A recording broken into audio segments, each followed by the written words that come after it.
Hey guys, this is iActuallyIce with Rollout Reviews, bringing you a vintage B-Daman review. This time it is Super B-Daman Battle Phoenix. Now, contrary to popular belief, Battle B-Daman is not the first B-Daman series. B-Daman actually originates from a toy line back in 1993, based off of the Bomberman video game series. They shot marbles out of their chest to represent the bombs they drop in the video game, and apparently it was pretty popular because they made a TV show out of it, where the Bombermen run around shooting marbles out of their chest, riding on crazy vehicles, and most importantly, having a personality of their own.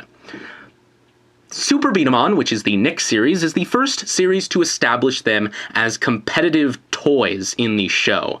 This is Tamago, the main character of Super B-Daman, and this is his third B-Daman in the series. His first just being White B-Daman, his second being Fighting Phoenix, and his third here being Battle Phoenix. Now, this is part of the plug-in system in Super B-Daman, and it's the first series to actually have active customization. Some of the Bomberman B-Daman did have magazines that could plug onto them, but this here has like some crazy, more detailed magazines and some barrels and things like that. You can also swap out the triggers and actually reload them. The Bomberman B-Daman you actually reloaded from the front and pop them into their chest before firing them out. This actually allows more competitive play. We'll take a look at the box here. Again, Battle Phoenix, there is Tamago, and it shows it shooting off a B-Dama there. I don't really know what this is. Maybe it's something like 1 million B-Daman sold at the time.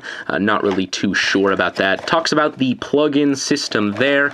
On this side, it shows off the B-Daman itself, the cannon arms, and the rollers on the inside of the core. On this side, it has the trigger, loading, a marble, and the customization. On the back, just a couple more shots of Battle Phoenix, and that is about it. I'm very surprised that this box is in such good condition, seeing how old this is.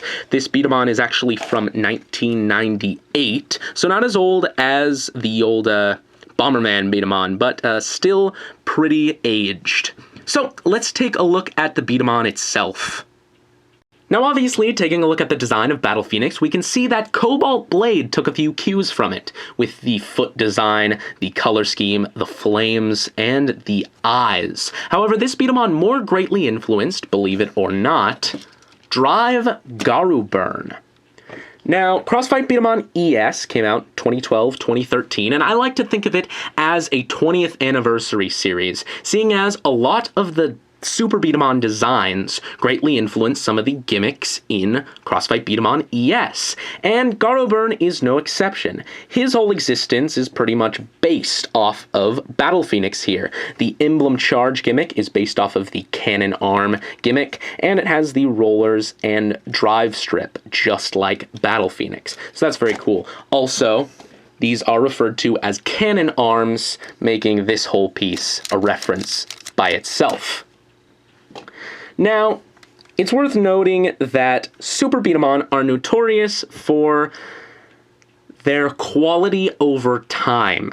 The plastic quality gets very brittle with age, and there's a likely chance that if you actually use the cannon arm gimmick to its full extent, you will break it. These arms are actually just screwed in. There's no bolt core change system, so if these break off, they're broken off for good.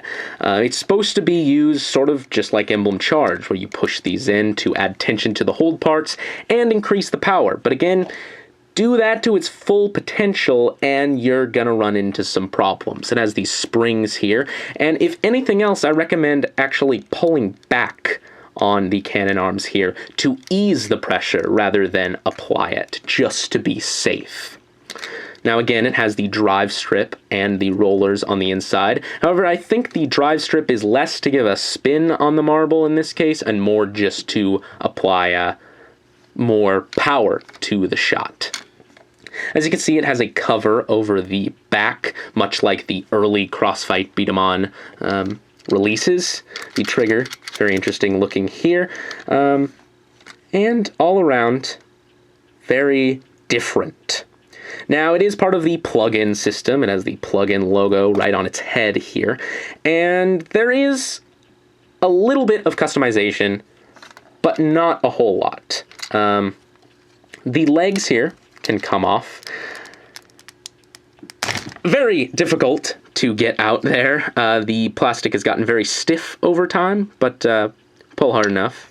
You hopefully won't break something. And this trigger here can slide off. You can actually customize the trigger, like I said earlier, and that's a really neat feature. Sort of an interesting end there to the trigger. Inside we can see the marble. Comes with one of them, and it's also worth noting that it's a different size to the Crossfight marbles. Make note of that indefinitely, because I've heard that using Crossfight marbles in Super Beat-em-on will, in some cases, break them. So I wouldn't risk it. This is noticeably smaller. I don't know how well that's coming up on camera, but it is. Take my word for it. Then this back piece here can slide down. This is kind of tedious, just because you sort of have to take apart the whole thing to get this cover off, but oh well. From here, you'd be able to slide on a magazine and then put the whole thing back together, but just slide the trigger back on.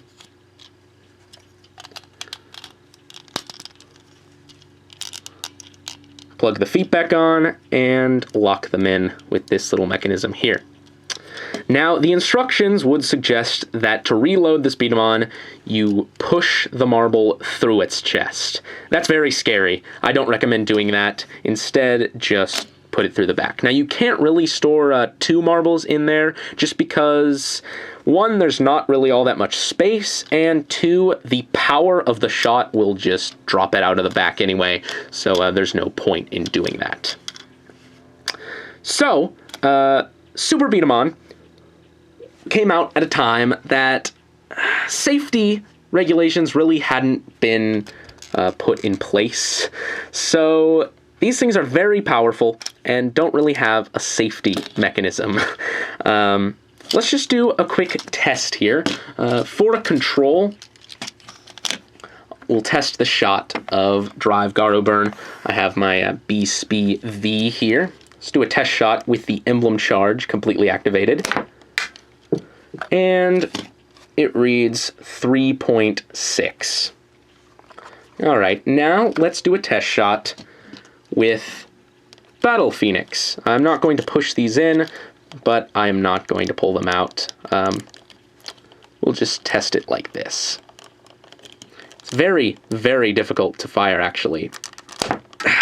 But as you can see, 4.7. Very, very powerful. And the fact that there's no safety mechanism to it is kind of funny.